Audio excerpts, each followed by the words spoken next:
जय माता दी बंधुओं, आपके अपने माँ कात्यायनी संस्कार चैनल में आप सभी का हार्दिक हार्दिक अभिनंदन है। सर्वप्रथम माता पिता गुरुदेव के चरणों में मेरा बारंबार प्रणाम है। अतएव आप सभी माताओं, बहनों, भाइयों, बंधुओं को सादर जय श्री कृष्णा। बंधुओं, आज मैं आप सभी के समक्ष पौष मास के कृष्ण पक्ष की तृतीया सफला एकादशी लेकर के उपस्थित हुई हूँ। मोक्षदा एकादशी की व्रत कथा को सुनकर अर्जुन ने प्रसन्न होते हुए कहा, हे कमल नयन, मोक्षदा एकादशी की व्रत कथा सुनकर मैं धन्य हो गया। हे मधुसूदन, अब आप पौष मास के कृष्ण पक्ष की एकादशी की महिमा बताने की कृपा करें। उस एकादशी का नाम क्या है, उस दिन किस देवता की पूजा होती है और उसके व्रत का विधान क्या है, मुझ पर कृपा करते हुए यह सब आप मुझे विस्तार पूर्वक बताएं। अर्जुन की जिज्ञासा सुन श्री कृष्ण ने कहा, हे कुंती पुत्र, तुम्हारे प्रेम के कारण मैं तुम्हारे प्रश्नों का विस्तार सहित उत्तर देता हूँ। अब तुम इस एकादशी व्रत का महात्म्य सुनो। हे पार्थ, इस एकादशी के द्वारा भगवान विष्णु को शीघ्र ही प्रसन्न किया जा सकता है। पौष माह की कृष्ण पक्ष की एकादशी का नाम सफला है। इस एकादशी के आराध्य देव नारायण हैं। इस एकादशी के दिन श्रीमान नारायण जी की विधि के अनुसार श्रद्धापूर्वक पूजा करनी चाहिए। हे पांडुनंदन, इसे सत्य जानो कि जिस तरह नागों में शेषनाग, पक्षियों में गरुण, ग्रहों में सूर्य चंद्र, यज्ञों में अश्वमेघ यज्ञ और देवताओं में भगवान विष्णु श्रेष्ठ हैं, उसी प्रकार व्रतों में एकादशी व्रत श्रेष्ठ है। हे अर्जुन, एकादशी का व्रत करने वाले व्यक्ति भगवान श्री हरि को अति प्रिय हैं। इस एकादशी में नींबू, नारियल, नैवेद्य आदि अर्पण करके भगवान नारायण की पूजा करनी चाहिए। मनुष्य को 5 सहस्र वर्ष तपस्या करने से जिस पुण्य का फल प्राप्त होता है, वही पुण्य श्रद्धापूर्वक रात्रि जागरण सहित सफला एकादशी का उपवास करने से मिलता है।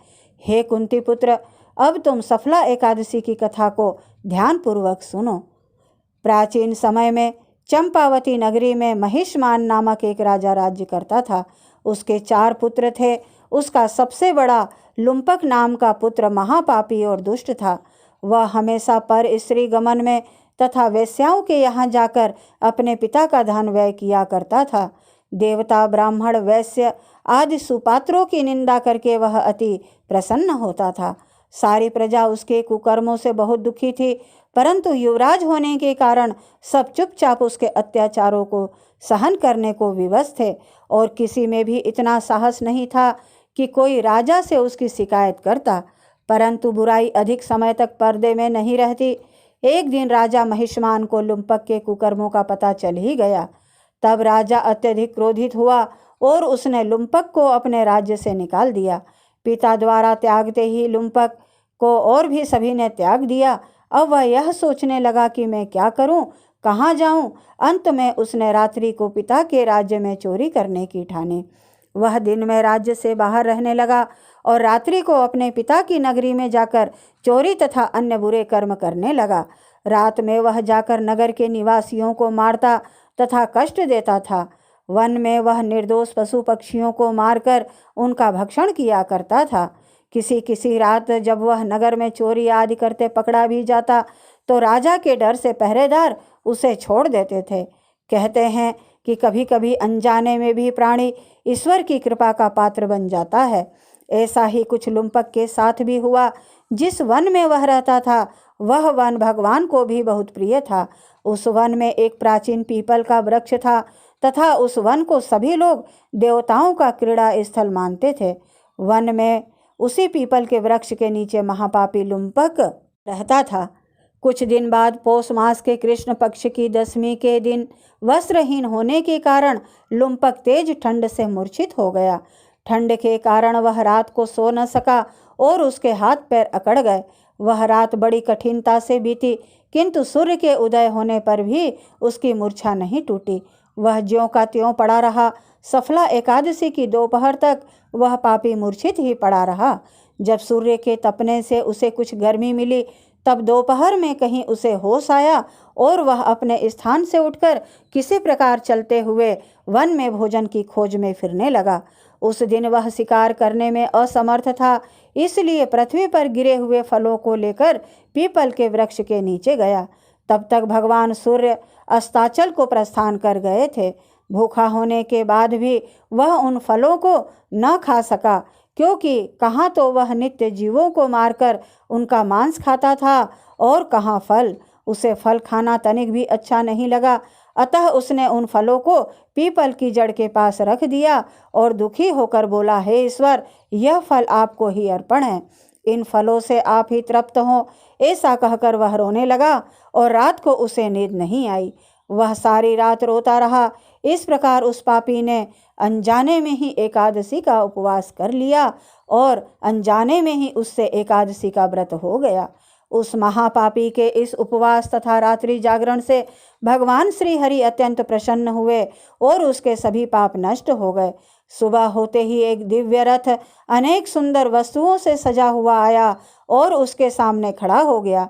उसी समय आकाशवाणी हुई, हे युवराज, भगवान नारायण के प्रभाव से तेरे सभी पाप नष्ट हो गए हैं।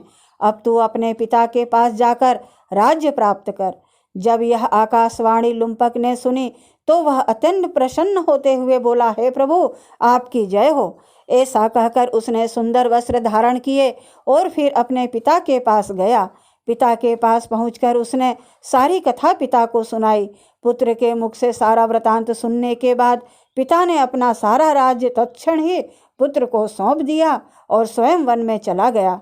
अब लुम्पक शास्त्रानुसार राज्य करने लगा। उसके स्त्री पुत्र आदि भी श्री विष्णु के परम भक्त बन गए। वृद्धावस्था आने पर वह अपने पुत्र को राज्य सौंपकर भगवान का भजन करने के लिए वन में चला गया और अंत में परम पद को प्राप्त हुए। हे पार्थ, जो मनुष्य श्रद्धा व भक्ति पूर्वक इस सफला एकादशी का उपवास करते हैं, उनके सभी नष्ट हो जाते हैं और अंत में मुक्ति प्राप्त होती है। हे अर्जुन, जो मनुष्य इस सफला एकादशी के महात्म को नहीं समझते, उन्हें पूंछ और सिंगों से विहीन पशु ही समझना चाहिए।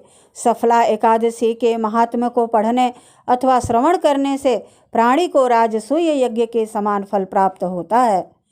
कथा का सार इस प्रकार है। यह सफला एकादशी की कथा हमें भगवान के अति कृपालु होने का भान कराती है। यदि कोई मनुष्य अज्ञानवश भी प्रभु का स्मरण करे तो उसे पूर्ण फल की प्राप्ति होती है। यदि मनुष्य निश्चल भाव से अपने पापों की क्षमा मांगे तो भगवान उसके बड़े से बड़े पापों को भी क्षमा कर देते हैं। लुम्पक जैसा महापापी भी भगवान श्री हरि की कृपा से बैकुंठ का अधिकारी बना। बोल एकादशी मात की जय। लक्ष्मी नारायण भगवान की जय। बंधुओं, इस प्रकार सफला एकादशी की कथा पूर्ण हुई। यदि आपको मेरा यह प्रयास अच्छा लगे तो प्लीज़ लाइक, शेयर व सब्सक्राइब अवश्य करें। धन्यवाद। जय माता दी बंधुओं।